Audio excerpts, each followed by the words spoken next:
Në klinikën e sëmundjeve infektive janë shtruar edhe 7 pacientë të cilët dyshohet të jenë të infektuar me ethet e Nilit perëndimor.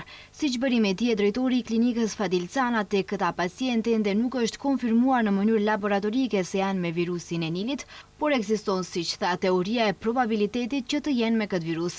Rezultatet zyrtare të tyre shtoi se do të dalin ditët në vijim. Në klinikën për sëmundje infektive ka të hospitalizuar edhe 7 pacientë tjerë, të cilët llogariten si pacientë të cilët dyshohet se për shkak të gjendjes klinike të tyre dhe laboratorisë paraprake llogariten se edhe këto pacientë janë ekziston teoria e probabilitetit të jenë të infektuar nga ethet e Nilit perëndimor.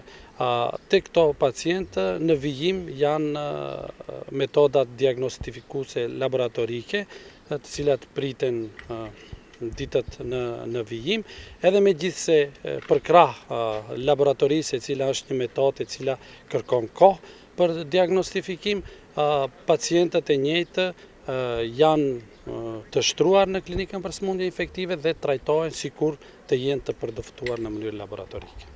Ndërkohë 10 pacientët e tjerë që janë shtruar në këtë klinikë Cana njoftoi se po trajtohen në repartin për sëmundje nervore të sistemit nervor qendror, kurse 3 pacientë që janë në ventilim mekanik, gjendja e tyre shëndetësore theksoi se mbetet e pandryshuar. Gjendja aktualisht në klinikën për sëmundje infektive janë të hospitalizuar 10 pacientë, të cilët është përdoftuar në mënyrë laboratorike prezenca e etheve të Nilit perëndimor.